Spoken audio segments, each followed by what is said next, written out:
Gateman তো দূরের কথা, লেভেল ক্রসিংই নেই। ঝুঁকিপূর্ণ জেনেও ওই পথ ধরে নিত্যদিনই যাতায়াত করছেন বিভিন্ন শ্রেণী পেশার মানুষ। বলছে ঢাকা নারায়ণগঞ্জ রেল সড়কের কথা, যেখানে ১৭ কিলোমিটারের মধ্যে 10টি গুরুত্বপূর্ণ স্থানই অরক্ষিত। বিস্তারিত জানাতে ইস্তাইর এলাকার ক্রসিং থেকে সরাসরি যুক্ত হচ্ছেন প্রতিনিধি হাসান মজুমদার বাবলু।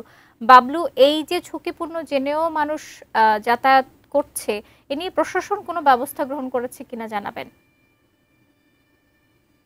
এখন ঢাকা নারায়ণগঞ্জ রেলপথ কিন্তু সেই ব্রিটিশ আমল থেকে কিন্তু প্রতিষ্ঠিত হয়েছে। আমরা প্রবীণ এখানকার যে স্থানীয় বাসিন্দারা রয়েছে তাদের সাথে কথা বলে যেমনটি জেনেছি যে 1884 থেকে 1885 সালে কিন্তু এই ঢাকা নারায়ণগঞ্জের যে যে রেলওয়েটি রয়েছে সেই রেল লাইনটি কিন্তু চালু হয়েছে। সেই সময় থেকে কিন্তু এখানকার যে ব্যবসা বাণিজ্য সহ সাধারণ মানুষের চলাচল কিন্তু অনেকটাই নির্বিঘ্নে মানুষ যাতায়াত করছেন এই অঞ্চলের।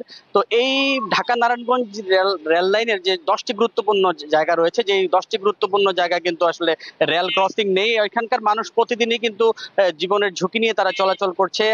আর সবচেয়ে বড় বিষয় হচ্ছে এটি কিন্তু শিল্প অঞ্চল এলাকা, অর্থাৎ শ্রমিক বান্ধব এলাকা, এবং এই রেলওয়ের আশপাশে কিন্তু ব্যবসা বিভিন্ন প্রতিষ্ঠান থাকার কারণে কিন্তু সাধারণ মানুষজনের চলাচল খুব বেশি।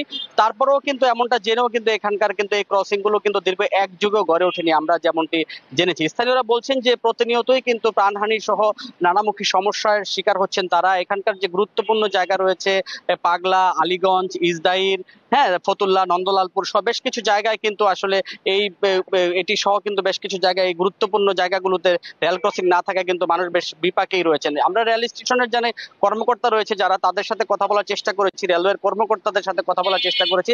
তারা বলছেন যে এই দীর্ঘদিন অর্থাৎ একটা সময় কিন্তু এই এলাকায় কিন্তু অত ক্রসিং ছিল না। তো সময়ের প্রয়োজনে কিন্তু এই রেল ক্রসিং গুলো সৃষ্টি হয়েছে, রেল ক্রসিং গুলো তার সাধারণ মানুষ করেছেন। তো তারা বলছেন যে কিছু কিছু অবৈধ রেল ক্রসিং যারা রেলওয়ের পারমিশন নিয়ম না নিয়ে কিন্তু তারা চালাচ্ছেন, সেই কারণে কিন্তু এই যে রেল ক্রসিং গুলো রয়েছে সেগুলো কিন্তু তাদের পক্ষে করা সম্ভব হয়নি। তো রেল কর্তৃপক্ষ বলছেন যে ঢাকা নারায়ণগঞ্জের যে ডাবল লাইনের কাজ চলছে